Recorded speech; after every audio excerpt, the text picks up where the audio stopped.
বন্ধুরা, কেমন আছে সবাই? আশা করছি সবাই ভালো আছো। তোমাদের ভালোবাসাতে আমিও ভালো আছি। মিষ্টি অফিসিয়াল চ্যানেলে সবাইকে ওয়েলকাম জানিয়ে শুরু করছি আজকে রেসিপি। তো আজকে আমি তোমাদের সাথে শেয়ার করতে চলেছি আরও একটা পোলাওয়ের রেসিপি। বাট এরকম ধরনের পোলাও কিন্তু তোমরা সচরাচর কেউ বানাওনি হয়তো। তবে সমস্ত রকম ভেজিটেবল দিয়ে একটা হেলদি পোলাওয়ের রেসিপি আজকে তোমাদের সাথে আমরা শেয়ার করব। এটা কিন্তু বাচ্চাদের টিফিনে বা বড়দের টিফিনের জন্য তোমরা কিন্তু দিয়ে দিতে পারো, বা সকাল সন্ধে কিন্তু তোমরাও খেয়ে নিতে পারো জলদি বানিয়ে। তো চলো বেশি কথা না বাড়িয়ে আজকের এই দুর্দান্ত রেসিপিটা শুরু করা যাক। সিমুই পোলাও বানানোর জন্য আমি কড়াইয়ের ভেতরে নিয়ে নিচ্ছি ঘি। তো আমাদের ঘিটা কিন্তু গরম হয়ে গেছে, আর আমি এখানে দিয়ে দিচ্ছি 1.5 বাটি মতো সিমই।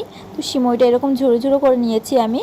তো সিমইটা আমি একেবারেই রান্না করব, তার জন্য কিন্তু জলের পরিমাপটাও কিন্তু মেপে দিতে হবে। আমি এই বাটিতে করেই মেপে তারপরে দিয়ে দেব। তো সিমইটা কিন্তু ঘিয়ের সাথে একটু ভালো করে নাড়াচাড়া করে ভেজে নেব, যেহেতু সিমইটা কিন্তু তাড়াতাড়ি করে কালার চলে আসে, তার জন্য কিন্তু এরকম অনবরত একটু নাড়াচাড়া করে নিতে হবে।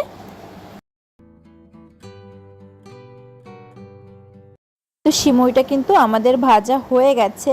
এর থেকে বেশি ভাজলে কিন্তু সিমইয়ের ভিতরে বেশি কালার চলে আসবে। এরপরে একটা প্লেটের ভিতরে আমি সিমইগুলো তুলে নেব।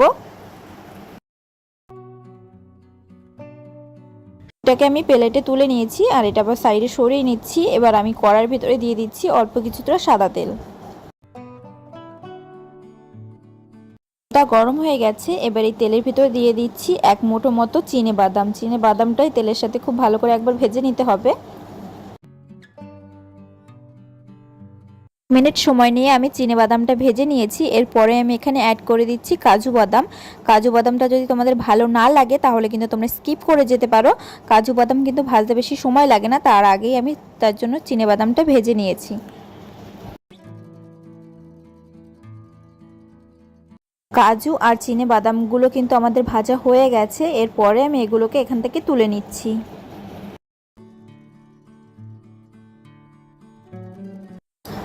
বাদামগুলোকে তুলে নিয়েছি। এরপরে এই তেলের ভিতরে দিয়ে দিচ্ছি 1 চামচ মতো গোটা জিরে, আর 1 চামচ মতো দিয়ে দিচ্ছি কালো সর্ষে। কালো সর্ষে আর জিরেটাকে 1 সেকেন্ডের জন্য খুব ভালো করে ভেজে নেব। এর মধ্যে আমি দিয়ে দিচ্ছি একটা কুচি করে কেটে রাখা কাঁচা লঙ্কা, আর দিয়ে দিচ্ছি একটা কুচি করে কেটে রাখা পেঁয়াজ। এই পেঁয়াজ আর কাঁচা লঙ্কাটাকে 2-3 মিনিটের জন্য একটুখানি ভেজে নেব।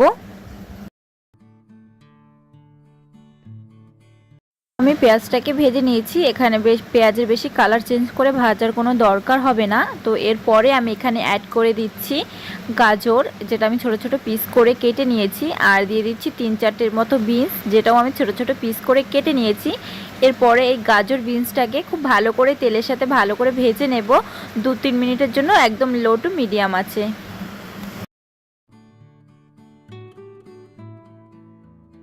3-4 মিনিট সময় নিয়ে আমি এই গাজর আর বিনসটাকে খুব ভালো করে ভেজে নিয়েছি। এরপরে আমি এখানে একটা টমেটো কুচি অ্যাড করে দিলাম। তোমরা যদি না চাও তাহলে কিন্তু টমেটোটা কিন্তু স্কিপ করে নিতে পারো, আর টমেটোটা দেওয়ার পরে কিন্তু এটা খুব ভালো করে আরেকবার ভেজে নেব। টমেটোটাকে কিন্তু খুব ভালো করে ভেজে নিয়েছি। দেখো পুরোটা নরম হয়ে গেছে। এর সাথে কিন্তু গাজর আর বিনসগুলোকেও খুব ভালো করে আমার ভাজা হয়ে গেছে। এরপরে আমি এখানে অ্যাড করে দিচ্ছি পরিমাণ মতো জল। এই বাটিটা মেপেই কিন্তু আমি 1.5 বাটি মতো সিমই নিয়েছি, তাই এই বাটিটা মেপেই আমি এখানে 2 বাটি মতো জল দিয়ে দিচ্ছি। 1.5 বাটি সিমইয়ের জন্য 2 বাটি জল। তো তারপরে আমি এখানে অ্যাড করে দিচ্ছি স্বাদ মতো লবণ। এর আগে কিন্তু আমি লবণ ব্যবহার করিনি, তার জন্য লবণটা এখন দিয়ে দিচ্ছি যেন পুরো পারফেক্ট পরিমাণে লবণটা ঠিকঠাক হয়। তো এরপরে আমি এখানে দিয়ে দিচ্ছি 1 চামচ মতো চিনিটা দিয়ে খুব ভালো করে একবার নাড়াচাড়া করে নিচ্ছি। এরপর এটা মিডিয়াম আছে 5 মিনিটের জন্য ঢাকা দিয়ে ছেড়ে দেব। 5 মিনিট পর আমি ঢাকাটা সরিয়ে নিচ্ছি। এখানে কিন্তু একদম টকবক করে ফুটতে শুরু করে দিয়েছে এগুলো। তো এরপরে আমি এখানে ভেজে রাখা সিমইগুলো দিয়ে দিব। সিমইগুলো দিয়ে কিন্তু খুব ভালোভাবে আমি এই সব কিছুর সাথে নাড়াচাড়া দিয়ে মিশিয়ে নেব।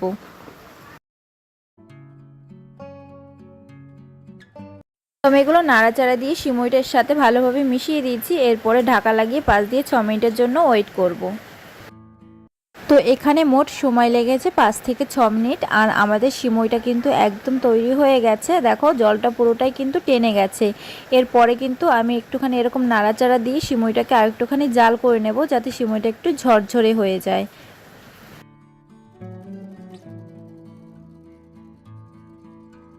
সিমইগুলোকে একটু ঝরঝরে করে নেওয়ার পর এখানে আমি ভেজে রাখা বাদামগুলো দিয়ে দিচ্ছি। বাদাম দিয়ে কিন্তু আরও একবার আমি ভালো করে মিশিয়ে নেব। বাদামগুলো দিয়ে একটুখানি নাড়াচাড়া করে গ্যাসের ফ্লেমটাকে অফ করে দিয়ে ঢাকা দিয়ে এভাবে 5 মিনিটের জন্য রেখে দেব। 5 মিনিট পর আমি ঢাকাটা সরিয়ে নিচ্ছি। এরপরে কিন্তু আমি এটাকে আর একটুখানি নাড়াচাড়া দিয়ে একটু ছাড়িয়ে নেব। এটা কিন্তু কাঁটা চামচ দিয়ে করলে খুব ইজিলিভাবে হয়ে যায়। আমি যতটা পরিমাণ এখানে জল দিয়েছি সেরকমভাবে কিন্তু তোমরা তৈরি করলে একদম পারফেক্ট ঝরঝরে সিমইয়ের পোলাও তোমরা তৈরি করতে পারবে। আশা করছি সবার ভালো লাগবে। আজকে এই সিমইয়ের পোলাওটা তোমাদের কেমন লাগলো কমেন্ট করে জানাতে কেউ ভুলো না। যারা যারা এখনও পর্যন্ত আমার চ্যানেলটাকে সাবস্ক্রাইব করোনি অবশ্যই চ্যানেলটাকে সাবস্ক্রাইব করে পাশে থাকা বেল আইকনে ক্লিক করে অল অপশনটা অন করে দিও, যাতে আমি যে কোনো রেসিপির ভিডিও আপলোড করব সবার আগে তোমাদের কাছে পৌঁছে যাবে। তো আজকের ভিডিওটা এখানেই শেষ করছি। ফিরে আসবো নতুন দিনে নতুন আরও একটা রেসিপির ভিডিও নিয়ে। ততক্ষণ সবাই ভালো থেকো, সুস্থ থেকো। দেখা হচ্ছে নেক্সট ভিডিওতে। সবাইকে টাটা।